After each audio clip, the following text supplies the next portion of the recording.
আসসালামু আলাইকুম রহমতুল্লাহ। প্রিয় দর্শক কেমন আছেন? আশা করি ভালো আছেন। প্রিয় দর্শক, ৫ ইসলামী ব্যাংকের টাকা এখনই ফেরত নেবে না বাংলাদেশ ব্যাংক। চলুন বিস্তারিত জেনে নিই। প্রিয় দর্শক, দেশের সমস্যাগ্রস্ত ৫ ইসলামী ব্যাংকের তারল্য সংকট মোকাবেলায় বাংলাদেশ ব্যাংকের যে প্রায় ৩৪,০০০ কোটি টাকার বিশেষ সহায়তা দিয়েছে তা আপাতত ফেরত নেওয়া হচ্ছে না। নতুন একীভূত ব্যাংক গঠনের প্রক্রিয়া শেষ না হওয়া পর্যন্ত এই অর্থ পুনরুদ্ধার স্থগিত রাখার সিদ্ধান্ত নিয়েছে কেন্দ্রীয় ব্যাংক। সম্প্রতি নীতি নির্ধারণে এক বৈঠকে গভর্নর নির্দেশ দেন। বাংলাদেশ ব্যাংকের উচ্চ পর্যায়ের সূত্র জানায়, এক্সিম ব্যাংক, ফার্স্ট সিকিউরিটি ইসলামী ব্যাংক, সোশ্যাল ইসলামী ব্যাংক, গ্লোবাল ইসলামী ব্যাংক, ইউনিয়ন ব্যাংক, এই ৫ ব্যাংক অর্থাৎ প্রতিষ্ঠানটি একীভূত করে সম্মিলিত ইসলামী ব্যাংক নামে একটি নতুন ব্যাংক গঠন করার প্রস্তাব করা হয়েছে।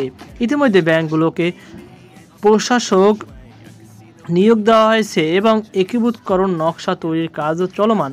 কেন্দ্রীয় ব্যাংক মনে করছেন, এখনই অর্থ ফেরতের চাপ দিলে পুরো একীভূতকরণ প্রক্রিয়া বাধাগ্রস্ত হতে পারে। তাই আপাতত গুরুত্ব দেওয়া হচ্ছে ব্যাংকগুলোর সম্পদ দায় পর্যালোচনা, মূলধন কাঠামো নির্ধারণ ও সংশ্লিষ্ট আইনি কার্যক্রম সম্পন্ন করার উপর। কেন্দ্রীয় ব্যাংকের তথ্য অনুযায়ী ২০২২ থেকে ২০২৫ সালের মধ্যে তারল্য সংকটে থাকা এই ব্যাংকগুলোর রিফাইন্যান্স স্কিম, রেপো সুবিধা ও বিশেষ তহবিল থেকে মোট ৩৪,০০০ কোটি টাকার সহায়তা দেওয়া হয়েছে।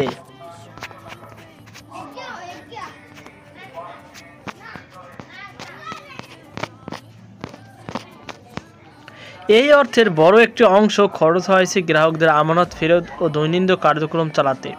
পাশাপাশি প্রভাবশালী ব্যবসায়ী গোষ্ঠীর আধিপত্য, নিয়ন্ত্রণহীন ঋণ বিতরণ এবং দুর্বল কর্পোরেটর গভর্নেন্সকে এই সংকটের প্রধান কারণ হিসেবে চিহ্নিত করেছে বাংলাদেশ ব্যাংক। কেন্দ্রীয় ব্যাংকের এক জ্যেষ্ঠ কর্মকর্তা বলেন, এই মুহূর্তে আমাদের লক্ষ্য টাকা ফেরত নেওয়া নয়, বরং ব্যাংকগুলোকে স্থিতিশীল করা। নতুন একীভূত ব্যাংক কার্যক্রম শুরু করলে তখন হিসাব মিলিয়ে অর্থ পুনরুদ্ধার করা হবে। আগে বাংলাদেশ ব্যাংকের নীতিমালা অনুযায়ী দুর্বল ব্যাংকগুলোর চলতি হিসাবে নতুন অর্থ জমা হলে তার ঋণ পরিশোধ সমন্বয় করা হবে। তবে সাম্প্রতিক সিদ্ধান্তের এই নিয়ম শিথিল করা হয়েছে যাতে ব্যাংকগুলো কিছুটা আর্থিক স্বস্তি পায় এবং পুনর্গঠন প্রক্রিয়ায় নির্বিঘ্ন থাকে। তো প্রিয় দর্শক, এই ছিল আমার হাতে সর্বশেষ আপডেট। সকল আল্লাহ হাফেজ।